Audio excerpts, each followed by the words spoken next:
name is Cheryl Freund. I will be the moderator for tonight's City Council Candidate Forum. On behalf of the Faribault branch of the American Association of University Women hosting this event, I welcome the candidates, members of the audience, and those who will be viewing this forum later, as it is being taped and available for viewing at a later date on FCTV and on YouTube. 6 candidates are vying for 3 positions on the Faribault City Council. 2 are incumbents, Royal Ross and Chuck Thiel. The other 4 candidates are Mandy Barnes, David Blaze, Mike Reeves, and John Rowan. And welcome all of you tonight. We don't have Mike Reeves yet. He may arrive.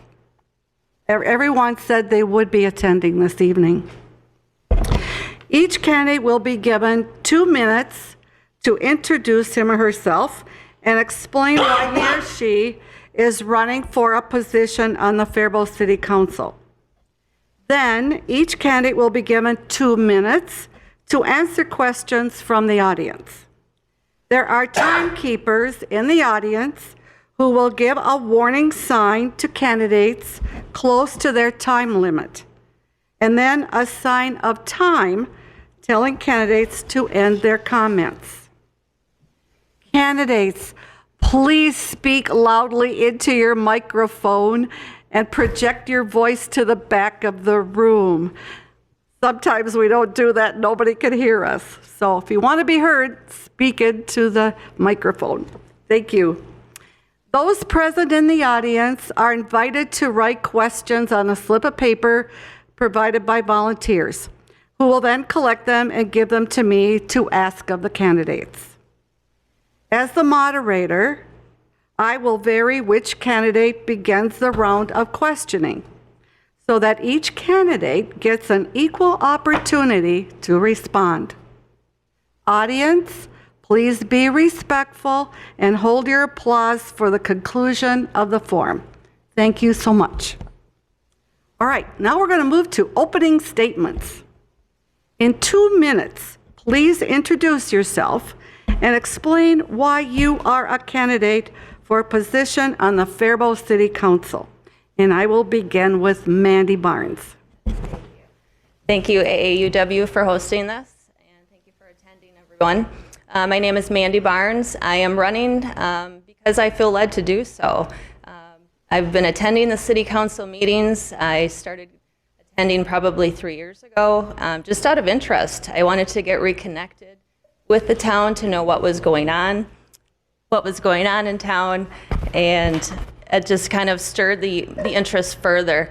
So I have 14 years of previous government experience. I've worked in law enforcement, I've worked in planning and community development, and I also worked for Parks and Recreation. I now work for the private sector. I work as a railroad construction safety analyst, and will probably stay in the private sector.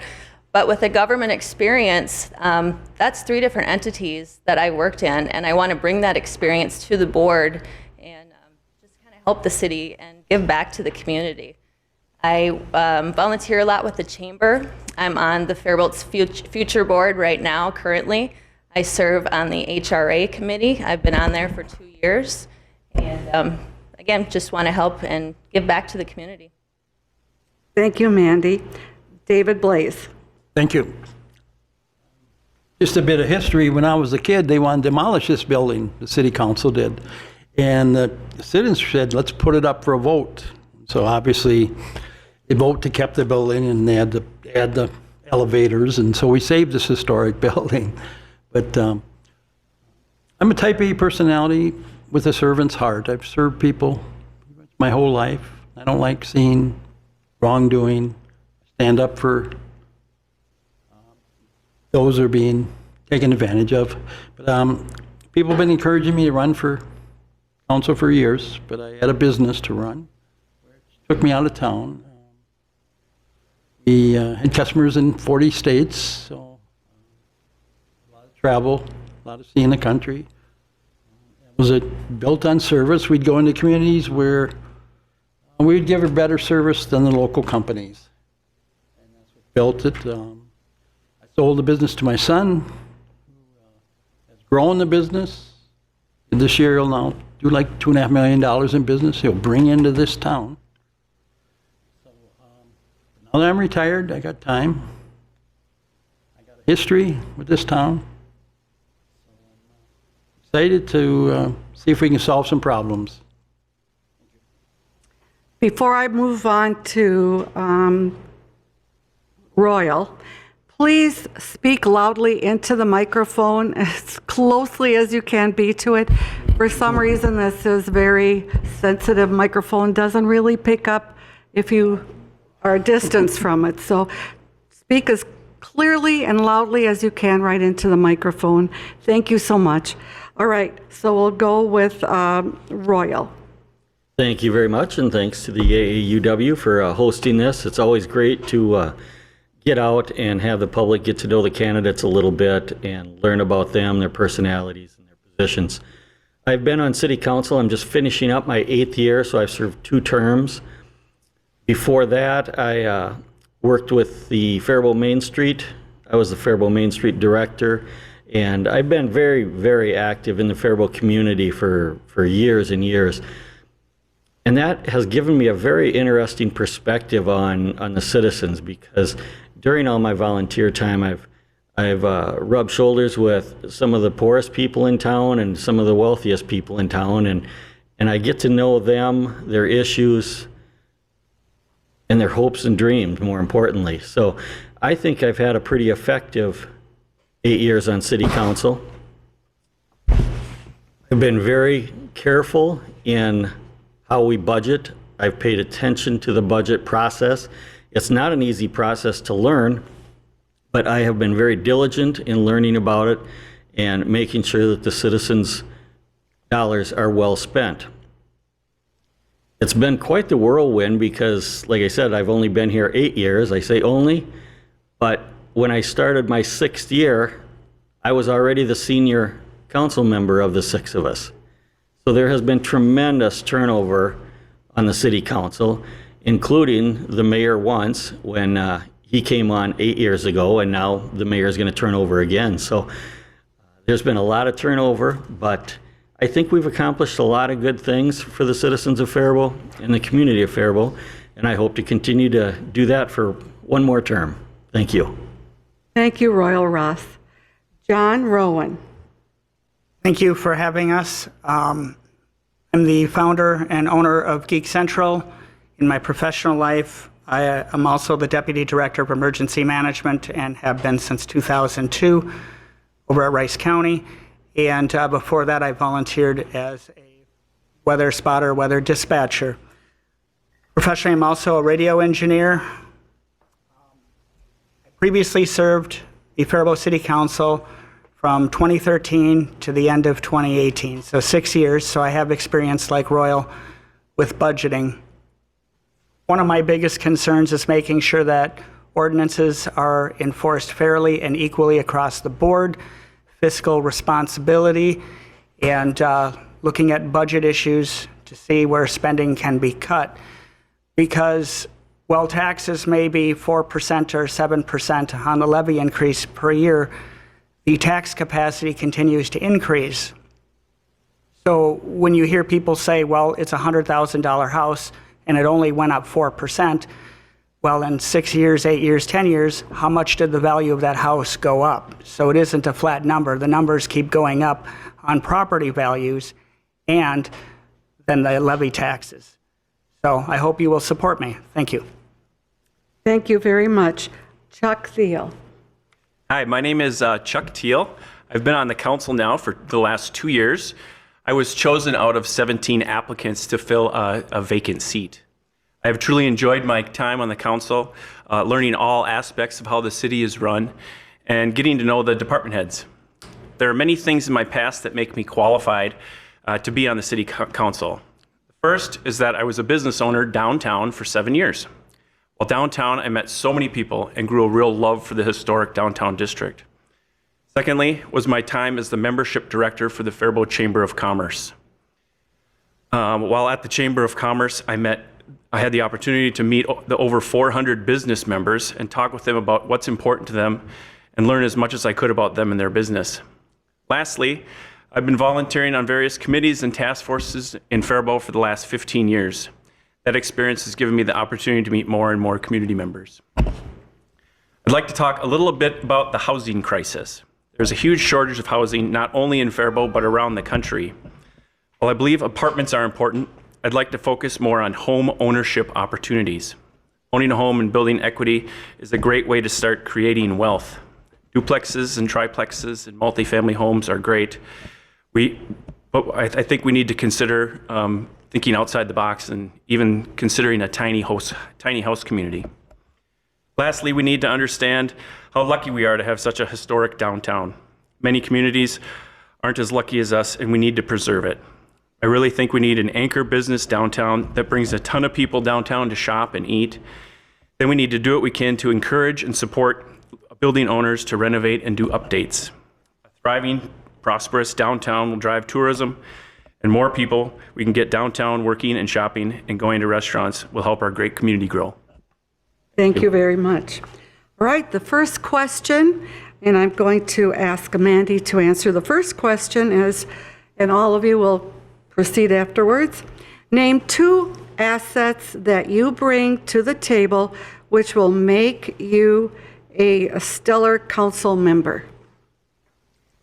I would say the first thing is I've been born and raised in Faribault, and my heart is here, my family is here. I own a home here. So just living in the Twin Cities for about 25 years, 24, 25 years, I've learned a lot of what's out there, and really, I would say, received a fresh set of eyes when I came back to Faribault of what we have, how precious this city is. I was pleasantly surprised at what downtown offered, the community, how there's diversity here. There's so much diversity in the Twin Cities, but in a small town feel, this is such a gem of a city. So I really cherish that, and I'm invested in it. Secondly, I would say resilience. I've been hit hard in the media. I've been hit on social media, and I can't wait to talk about that tonight. But I'm also the only woman. I'll bring up the elephant in the room. It's something that we need. Again, we have a community with so many demographics. We need a woman, and the only woman that's on board right now is leaving. So I don't usually say vote for me because I'm a girl, I'm a female, but we need that right now. So those are the 2 things that come to mind first. Thank you, Mandy. All right, David. If I was on the council, I would encourage people to call me with questions about what's going on. I'm sorry. If I was on the council, I would encourage people to call me with questions about what's going on. Even now, if I'm out in the public, people say things about what the city is doing or something, and I correct them. If people feel they're being treated unfairly, please call me, and I will fight for you. I will research. I like Chuck Thiel's idea. I've been looking at the small homes, communities that other cities are doing, willing to research and do some problem solving. The time to do that. So, thank you. Royal Ross. And the question was 2 assets that we bring, Yes, correct? 2 assets. Thank you. The first asset I bring is I've got a broad and extensive knowledge of finance. I've been putting together business budgets for over 30 years now, and it's something that I really enjoy. So I take a very keen interest in working with the staff on the budget yearly. The second one is, and it kind of relates to it, I'm very analytical. I like to collect information before I make decisions. I like to find out exactly what and why and how we can make things happen. And in the end, I think that that is a good combination in the decision-making process for a government official. The city of Faribault has many balls in the air at any one time. I mean, It is really quite the juggling act. And you have to be very conscious of listening, paying attention, and helping each other understand, asking questions, answering questions, knowing what to ask the staff. So I think I am a well-rounded candidate that can really continue to contribute effectively for the citizens of Faribault. Thank you so much. John Rowan. I'd like to think that I'm accessible. I have exceptional problem-solving skills working in the computer field and the engineering field, working with emergency management. I also believe in accountability. So I would say accessibility and problem-solving skills are what separate me from everybody else. Thank you so much. Chuck Thiel. Don't ask my wife, but I think I'm a really good listener. And I've been doing a really good job at that my first 2 years here on the council. I'm listening and I'm learning, and I'm trying to learn as much as I can. And then, I don't know if this is an asset or not, but my love for downtown. I really love our downtown, and I want to make it a great place to go. Thank you so much. All right, the second question, and we will start with David Blaze, please. Thank you. Oh, and the question, what is it? Oh, my goodness. Okay. I was trying to read your mind there. I'm sorry. Okay, local government aid is crucial to our small cities. It is now threatened.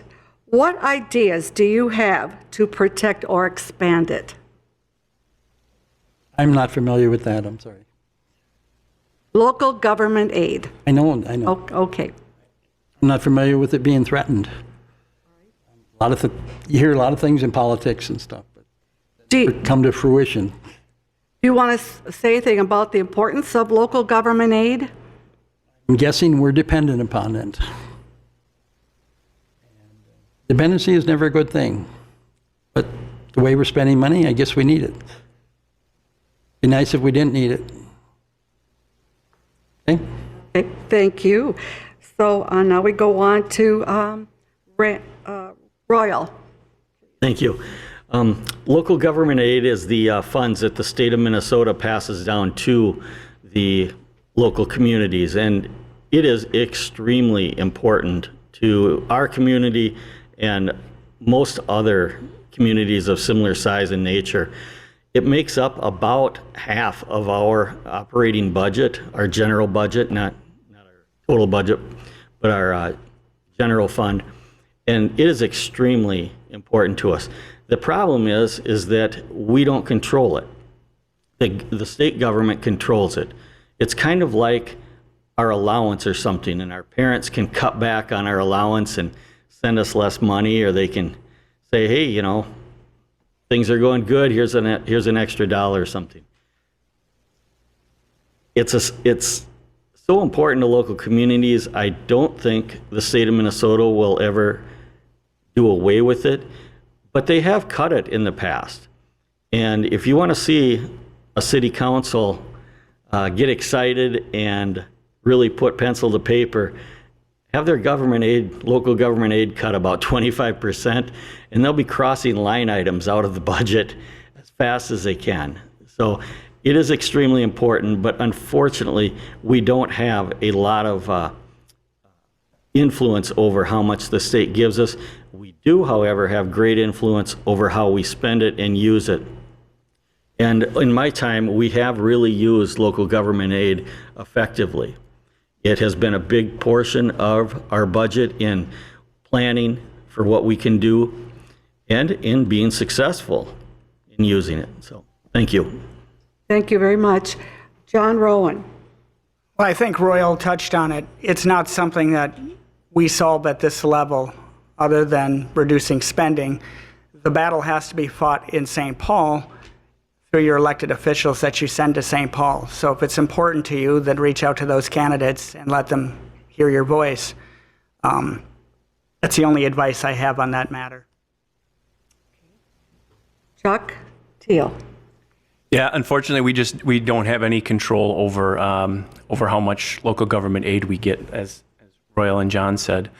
I will say that in 2024, we have not spent all of our local government aid. We do have a small amount remaining. So I think we've done a good job on the council for that. Thank you so much. Now for the third question. Oh, wait a minute. Yeah. All right, Mandy, thank you. Thank you. Go ahead. So I agree with what John Rowan had said and Chuck Teal, and Royal touched upon it too. LGA is not something that we can depend upon, but it's absolutely something that we definitely could use, just like anybody. You know, can I borrow $20? Well, that $20 in a year of the highest inflation ever is something that people absolutely need to buy groceries. So can we depend upon it? No. Do we need it? Yes. We are dependent upon the leaders, as Mr. Rowan has stated. I'll just read a short snippet of what I submitted earlier in an interview. Recent inflation and government aid impacts our city budget, yet the unpredictability of both make it insufficient for filling in the gap relating to the low net tax capacity. Sorry. I applaud the council and staff for working together and also utilizing LGA by applying these funds toward lowering our overall taxes. So it was originally discussed that the tax increase would be 20% with the LGA, and I wasn't in the special work session, so I don't have the final numbers, but they lowered them down to 14 to 15%, which I commend them for. Again, it's not something we can depend upon. We can't predict the future. But it's kind of goes with reality of government and how we're dependent upon each other. Thank you so much. All right, now we will go to the third question, and Royal Ross will start. And the question is, what new voice do you hope to bring to the City Council? Well, since I've been on there 8 years, it won't be a complete new voice. That's a tricky question for an incumbent, isn't it? It is. But A good one. no, it's the thing I like about it, and a couple of the other candidates have touched on it. I got a call just this Monday from a citizen and asked me about something I could help him with concerning a local manufacturing plant, and that's one of the most satisfying things. It's a small thing, but it's one of the most satisfying things is being able to gather information for that citizen, get back to them, tell them what the result is. I had another example like that very early in my council time when somebody contacted me and said, hey, do you realize that the entire city is 18-hour parking only? And basically that means you can't park on the street and go away for a weekend or anything because your car can get ticketed and even possibly towed, and that's something else that we got changed. So the one voice that I will definitely continue to bring, and I hope I continue to bring it, is listening to the citizens and even taking care of the small issues for them. Thank you. John Rowan?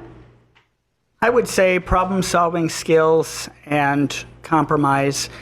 The art of politics is listening to both sides and getting people to agree on common ground, something that has been lost over the last 10, 15 years. When I was on council, we had some pretty difficult discussions where some individuals were not willing to compromise.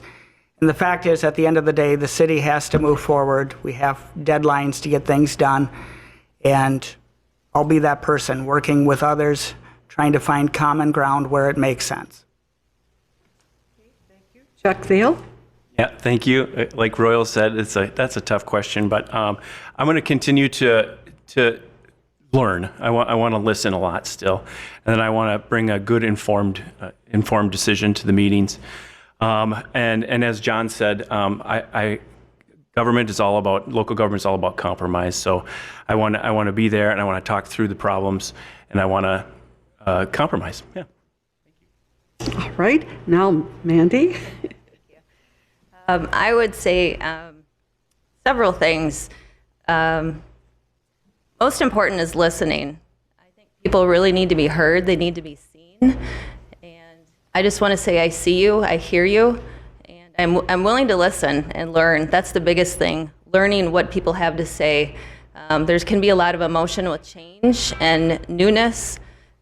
I've heard over and over, we need change, we need change. But when I ask why, they'll give details, but it's very general. So I think you really need to dive in further. Tell me more, research it, find out the details, the history, the direction that the council and mayor have been taking.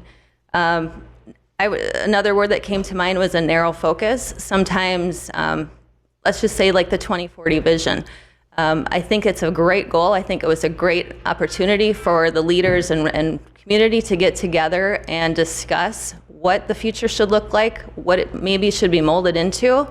But we can't have a narrow focus either. We have to really think outside the box and get some ideas from other people and see how other cities are operating, what works for them. Thank you. David? We repeat the Yes. question? What new voice do you hope to bring to the city council? I will give the outside looking in perspective.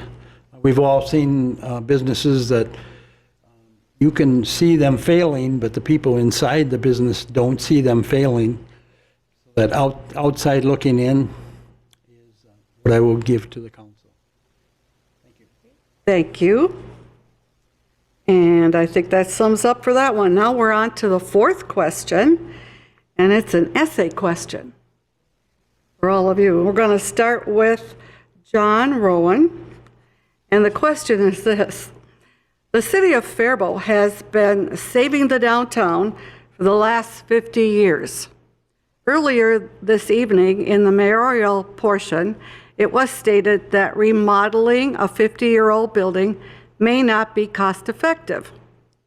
How much should taxpayer dollars have been expended per square foot of downtown Faribault? Would you support an independent audit regarding the return on investment for the downtown taxpayers? I will take the unique position it's not the government's job to bail out the downtown, except in cases where you have an imminent failure, like we had with Jim and Joe's and 206 Central Avenue.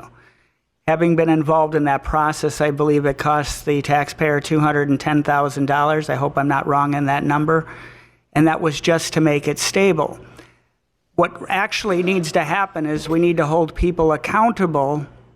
If they can make money with the rents, they should be able to make the payments for the upkeep. It is not the responsibility of the taxpayer to take care of your bad decisions and your bad choices. Thank you. Chuck Thiel? Yeah, thank you. I agree with John that it shouldn't be on the taxpayers. But however, our downtown is really important. And there were a lot of buildings, 13 in particular, that were in disrepair. They were really bad. And some local community members stepped up and purchased all of them from a gentleman that destroyed them.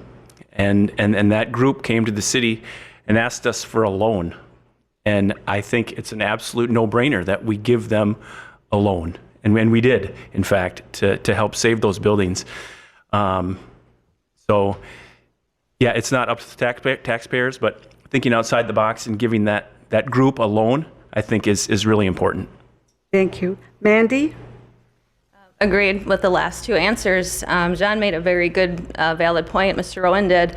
It reminds me of many neighborhoods where, let's say, there's a unruly neighbor or someone that doesn't mow their lawn. Well, whose responsibility is it? Unfortunately, it's the city's if no one's taking care of it. Is it a hazard? In this situation, these buildings were a hazard, from what I'm understanding. And yes, the previous owner did not take care of them. Unfortunately, that does land on the city. It's not only is it a historical site, but it's also a hazard. It's a safety issue. With that said, there are other funds available.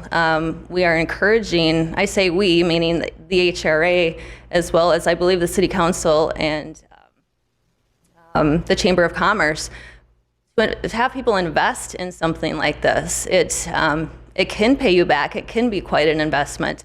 The HRA, Housing Redevelopment Authority, does have money to give. We are selective. We are offering it to people that are asking specifically for certain projects within. I think there's other resources available.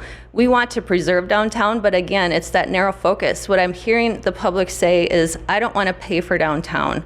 We have other things that are of issue. We have other needs that people are asking for.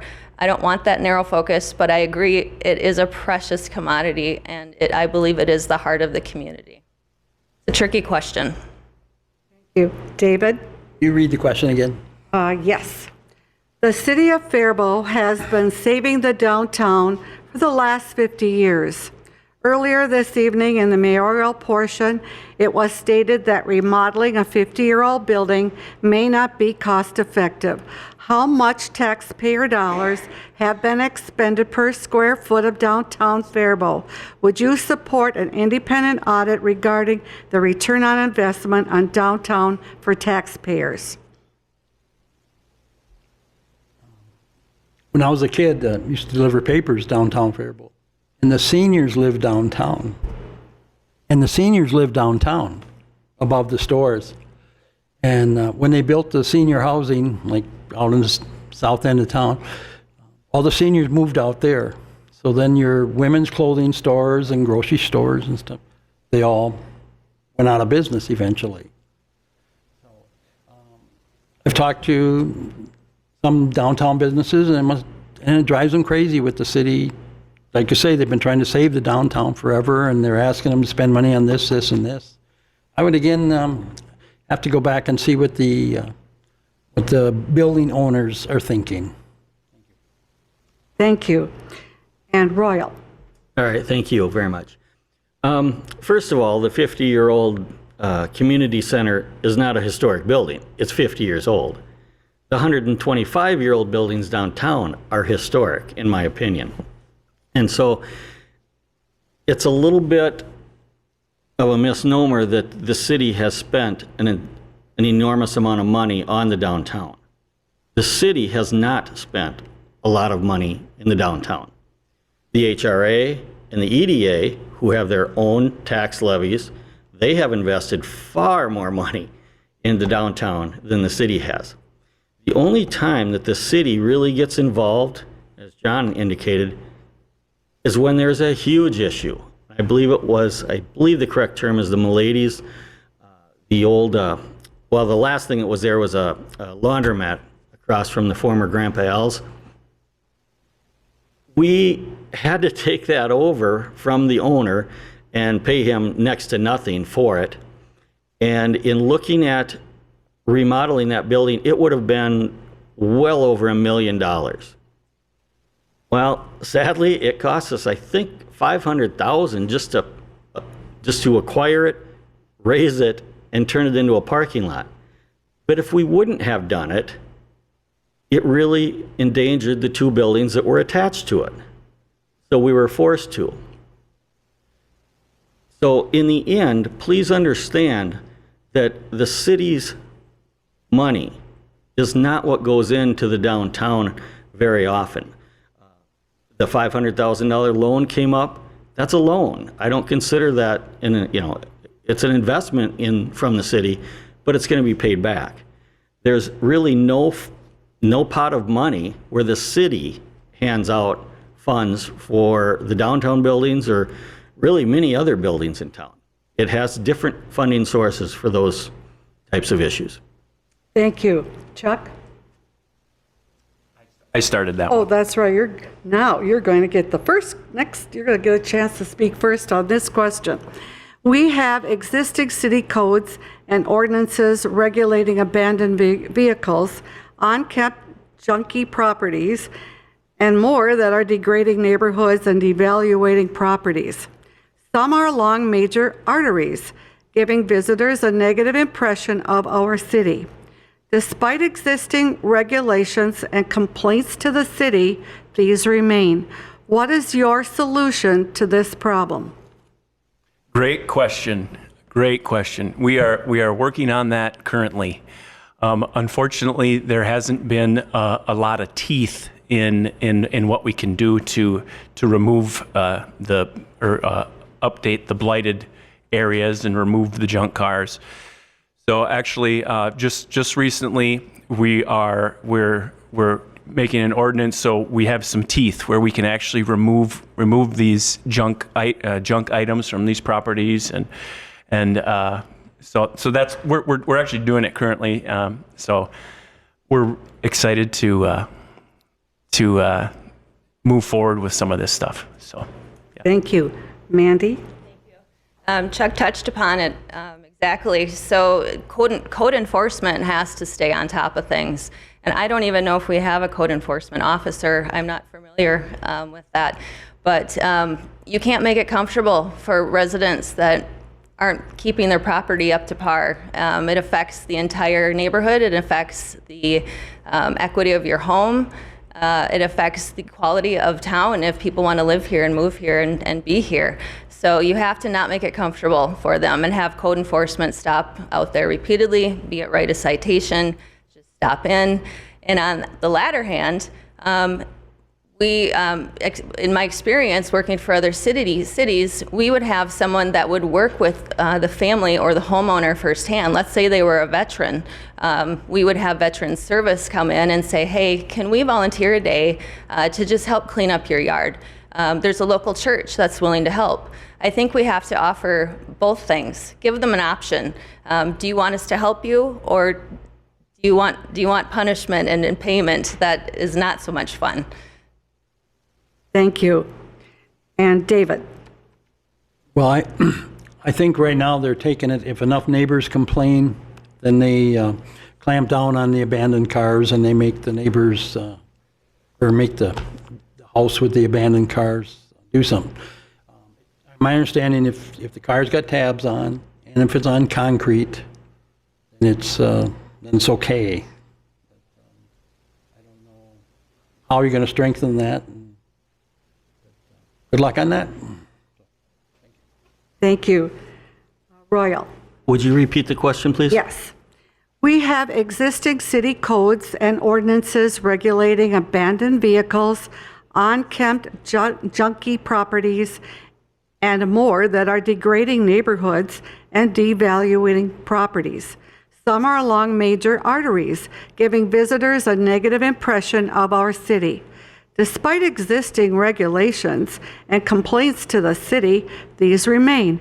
What is your solution to this problem? It's a very tricky problem because I'll get to the junky cars and stuff, but we can't force people to paint their home. We can't force people to roof their home. But yes, if they have inoperable cars parked on their lawn, things like that, yes, we do have codes for that. And just in the last, I believe it's 2 years, we have improved our code enforcement to where it does have more teeth. Generally, it is a complaint-driven issue. In other words, a neighbor calls up and says, hey, do something about this. And we have a CSO, community service officer, drive by, evaluate the situation. If it is truly a code violation, which quite often it is, then we do have things in process or in place to have some teeth in them and provide fines and things like that. So it is a tricky balance between telling people what they can and can't do with their property versus having somebody just have a ramshackled yard with debris all over, which lowers the property values of its neighbors. And that's what we have to try to protect, is we have to try to be the ones to step up and protect the neighbors that live in the community and want to see the homes improve in value. So that's really what our role in it as city government is. But we do have the codes in place, and we do have the mechanisms to enforce them. Thank you. John? It's a multifaceted problem because when you write a ticket to somebody, they have a right to due process and go to court. And I saw this numerous times when I was on the council previously. We would have a problem property like the petrol wash, and they just tied it up in court. The mechanism for that is administrative law. It could be moved into that area. Other cities have done it. It also could be handled through being proactive versus reactive. As the other folks have stated, it's by complaint. So officers don't typically initiate complaints, but they can. We just choose not to do it as a matter of city policy, and that's something that's always frustrated me. I brought this up, I think, in 2015. The other thing is we need to be consistent. And this will make Kevin laugh, but the Kmart building has been out of compliance since I brought it up in 2016, and yet if my lawn is unkempt, I'm getting a ticket, and they're not. Consistency, administrative law. I think that sums up that question. Now we go to question 6, and we'll start with Mandy. And here it is. A common refrain seems to be that more parking is needed downtown. Yet, a look at downtown shows plenty of empty parking spaces, both along the street and in lots. What are your thoughts on downtown parking? Is there enough? Do we need more? Please explain. It's that darn downtown again. It keeps being brought up. I guess personal response would be, I think we have enough. I think that's, again, the narrow focus. If there is huge events that continuously happen downtown where there's not enough parking, then yes, it should be approached. It should be acknowledged. I do know that planning, I think it's community development, it falls under that umbrella. The planning engineering department, they are the ones that say, this is what Minnesota state law wants or has in order. This is what we have to do. But I do know that the city council has some wiggle room in order to, I guess, think outside the box and create other parking areas or resolutions. So again, it depends on the situation. I think it doesn't have to be such a big focus. It doesn't have to be such a big problem. There's wiggle room to get around it. Thank you. David? I guess I'm out of the loop because I never hear that refrain that we don't have enough parking. But I know when we do make parking, it's very expensive, like, what, $277,000 for the KC building, then demolish it and put in, what do we have, like $400,000 into those 9, do you remember how much it was? 9 parking places? So I think we have enough parking. It's too expensive to make more. Royal? Have you ever noticed that a church always seems to have a large parking lot? How often is it used during the week? Almost not at all. When we were talking about needing more parking downtown, it was because of the types of businesses that were coming downtown. We have Gather on Central, the 310 Event Center, a smaller event center right next to them, Corks and Pints and 10,000 Drops. Boxer's Bar has bands. On a typical Saturday night, we can have 3,000, 4,000, 5,000 people in downtown Faribault. That's when you need the parking, just like on Sundays, the church needs the parking. So yes, you're going to drive around quite often and see a lot of empty spaces downtown. Check it out on a Saturday night when there's a lot of activities going on, though. I think you'll be surprised at how full it is. Thank you. Thank you. All right, John. That was eye-opening from Royal. I had never considered that. I know during the day I've never had a problem finding a parking spot. But I will say, people have no problem going to the Mall of America and walking a half a mile from their car to their destination, but somehow 6 blocks in downtown is a major concern, major crisis. I personally don't think there's a problem, and nobody's ever brought it up to me, and people bring everything up to me at my office in downtown. Chuck? Royal and John make really good points. When I had our business downtown during the day, there's not a problem parking. Personally, I think right now that there's not a problem with the parking downtown. My hope in the coming years is that we get an anchor business in downtown that maybe employs 100 or 115 or 120 people, and bring a lot more cars downtown. And maybe we could look at expanding parking then. Thank you so much. All right, now I believe we're on the 7th question. Does everybody feel like that's the rate we're going? Okay. All right, we're going to start with David. and this is a question. Faribault has an unhoused population living in tents and also in backyard sheds. How would you suggest the city address the issue of homelessness? Leave them sleep in tents. When I was a kid, we had homeless people. The cops told them, either get out of town or we'll arrest you. That's the way they did it back then. Now, look at California, how many billions they spend trying to fix homelessness. Let them sleep in tents. Maybe they'll go to California in the winter where it's much warmer. Thank you. Royal. Could you repeat that question just so I have a very Yes. specific understanding? Faribault has an unhoused population living in tents and also in backyard sheds. How would you suggest the city address the issue of homelessness? Thank you. Well, first of all, homelessness is not illegal. It's not illegal to be outside of a home, living in a car, something like that. I know it's unattractive, bothersome. You see a tent set up on public property somewhere. And I'm kind of like Mr. Blaze there. The question isn't whether they're there or not. The question is, are they doing anything illegal while they're there, while they're homeless? We have great trails that go through town, and many of them are very wooded.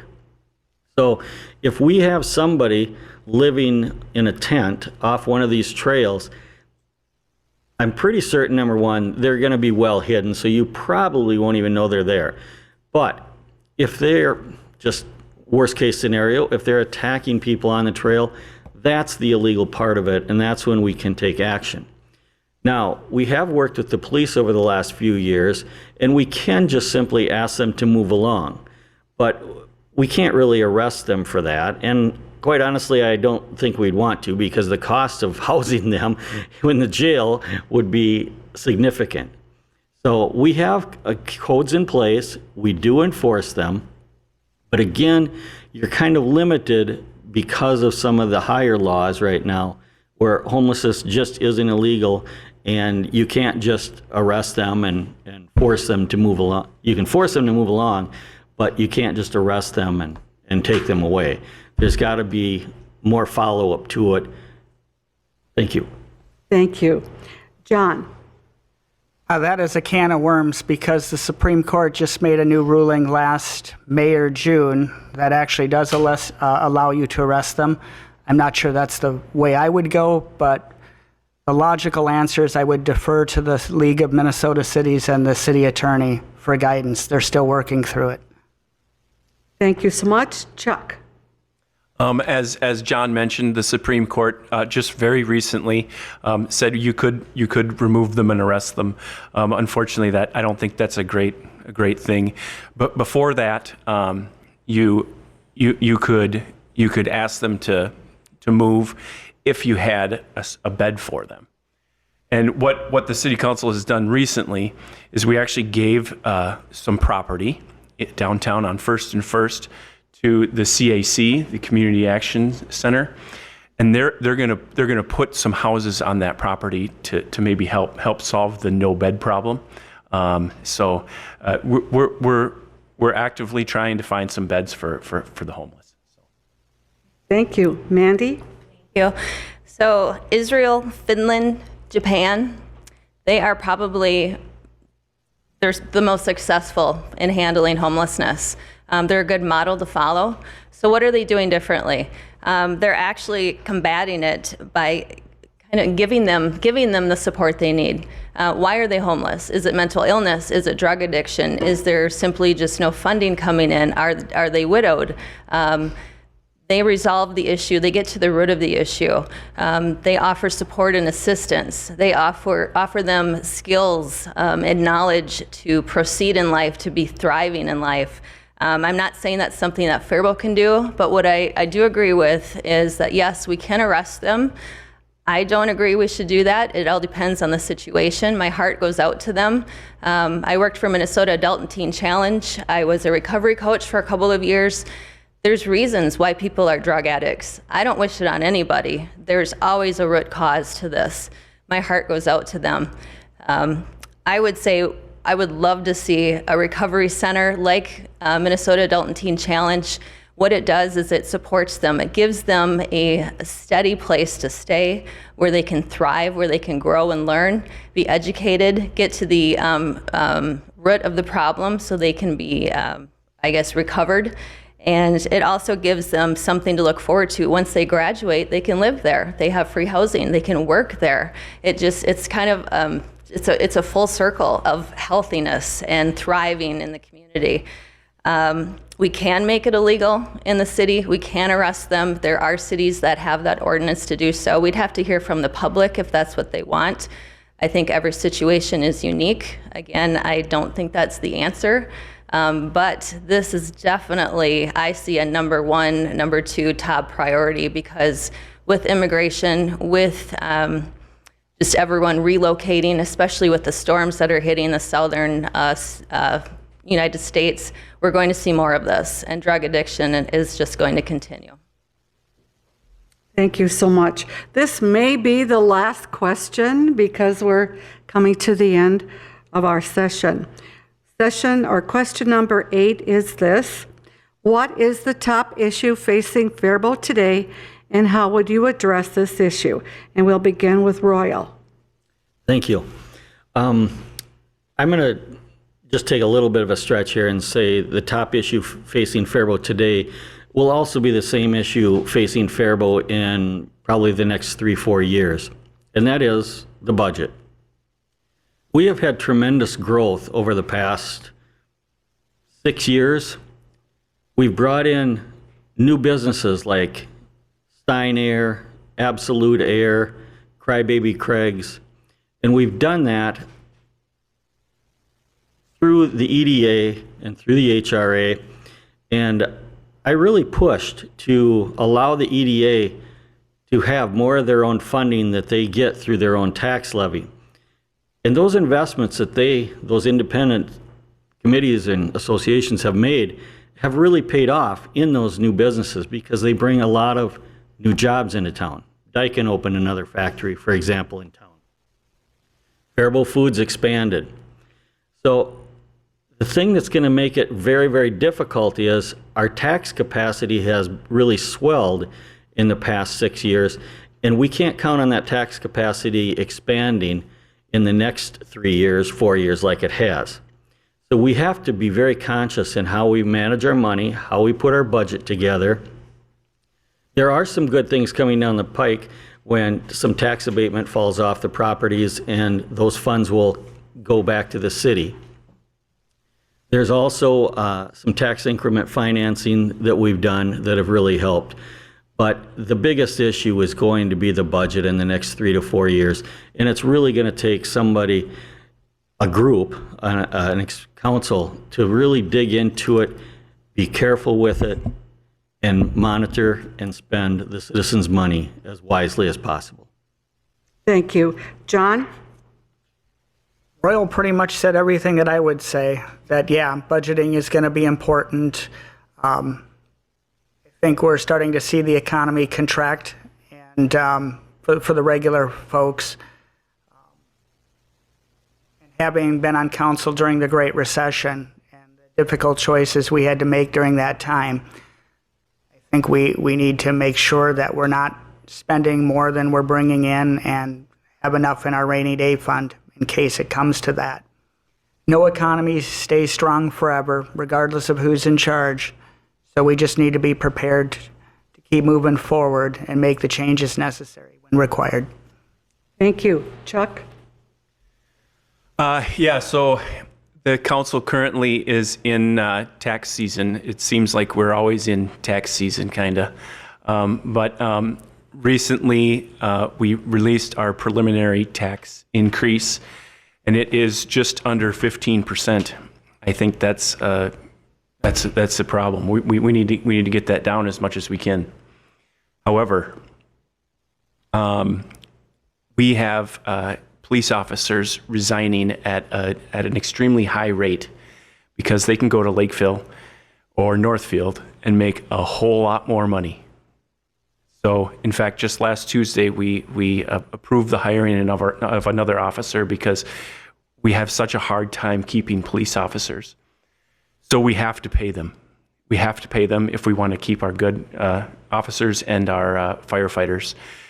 And payroll is a huge, huge, huge part of our budget. So unfortunately, there is going to be an increase this year, but hopefully it's not just under 15%. So we want to get it down as much as we can. Thank you. Mandy? Agree with that last statement. So Faribault workers, city workers are paid, I guess, on average about 13% less than surrounding cities, comparative cities to Faribault. How do you maintain and retain employees, good employees, if they're getting underpaid? But on the other hand, how do we afford it? The taxes are already high. I mean, I struggle paying groceries. Inflation is killing a lot of people.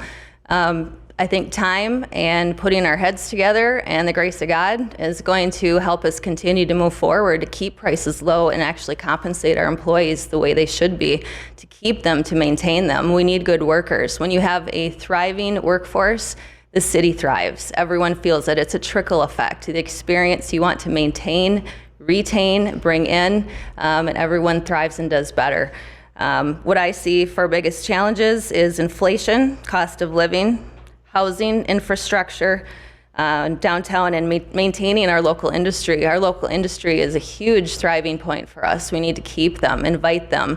Mr. Teal had brought up having a downtown business that can bring in a group of people, be it 100 people, 70 people. That would be amazing if we could do that. We need to make it attractive for them, but also not just give it to them at the same point. I encourage all of you, there's so much divisiveness right now, and it's not helpful. It doesn't bring any good, it doesn't bring any thriving points to the city. So I invite the whole residents of Faribault, talk to people that you wouldn't normally talk to, expand your horizon, do something that makes you uncomfortable. If you wouldn't normally go to an event because you don't know anything about it, do it anyway. And it's amazing at what you learn. It brings the community together. It makes us stronger. Thank you. David? Well, my number one issue will be home ownership, whether that be a condominium, mobile home on land, or like Chuck Thiel said, where you let a smaller home on a smaller lot in a neighborhood, so your costs are less to own that home. I think many people would be willing to embrace that versus renting. So that would be my number one focus. Is there enough interest where people buy condominiums? I just saw an ad for condominium in Owatonna. You can buy an apartment for $30,000. It didn't say what the monthly fees were, but is that something that there's enough interest? It's better to own something than be renting, is my feeling. It's the American way to own it. Thank you. Now we're going to the final round.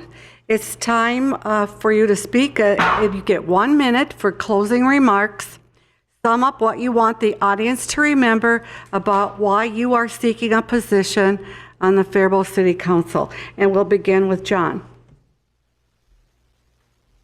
I would say you should vote for me because I'm open-minded, willing to listen, willing to compromise when required. I've been on City Council for 6 years, so I understand how the budget works. I've worked with other people. I'm accessible. My training in emergency management. I would say if you have questions after this session, stop down to Geek Central tomorrow or anytime, and I'll be happy to answer your questions. Thank you. Thank you. Chuck? Over the last 2 years, I have really, really enjoyed my time on the City Council, and I want to continue to make Faribault a great place for my wife and my 4 kids to live. I think I can be a forward thinker, and I want Faribault to grow, and I want it to be a great place. So, thank you. Thank you. Mandy? Thank you. Again, my heart and soul is invested in this city. This is my home now. It's where my family is. born and raised here. I'm not going anywhere. I've also been actively attending. I'm probably the only candidate that's been actively attending the city council meetings the past few years, and the council members can contest to that. I'm interested. I want to do this. I absolutely feel led to do this. I think I can absolutely be a force that would help. I don't have an agenda. I'm not here to fix everything. I'm not here to get someone out. I'm here to support. I think we have a very cohesive board currently, and I just want to be utilized and used with my skills and experiences to be a part of it. Thank you. David? Before we talk about me, I want to talk about John Rowan. When he was on the council, he was a great resource, and I really hope that he gets put back on the council. As far as me, I'll be giving you that, like I said, the outside looking in, open-minded. Obviously, I have to come up to snuff with all that's going on with the city. But, put me and John Rowan in there. Thank you very much. Thank you. Royal? Thank you. Well, let's start out with why you shouldn't vote for me, and you shouldn't vote for me just because I'm an 8-year incumbent. You should vote for me because I've been a very effective incumbent for 8 years, and there's a significant difference there. I really paid attention early in my council time, and that has allowed me to really understand the budgeting process, not only the expense side, where I have pushed directors to extend out their capital improvement plans, but also an effective way to use all of our resources, such as the tax levy, LGA, reserve funds, loans.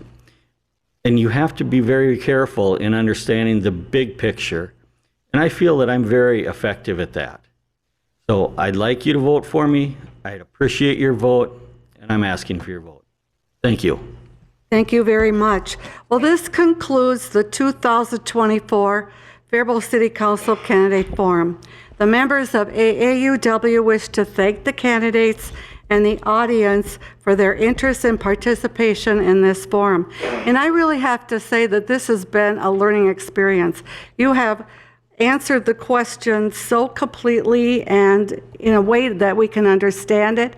And the questions from the audience have really been very thoughtful. I think if people really watch this on the YouTube, they are actually going to have an education. So I thank you very, very much for the way you were so respectful and answered the questions so completely. As I said at the Mayoral Candidate Forum, this is democracy in action. Citizens are fortunate to have many candidates interested in serving the City Council and providing their knowledge and skills for the benefit of the community. Regardless of the results of the election, all of you should know that you have already made a contribution to your community by placing yourself on the ballot. Thank you for being here tonight and for answering the community's questions in a respectful manner. Remember to vote on Tuesday, November 5, 2024. Absentee ballots and early voting are available at Rice County Auditor's Office at the Rice County Government Center. On behalf of the members of the Faribault branch of the Association of University Women, I wish to thank the candidates and everyone in the audience for taking part in this forum. And we should give them a round of applause. Good job.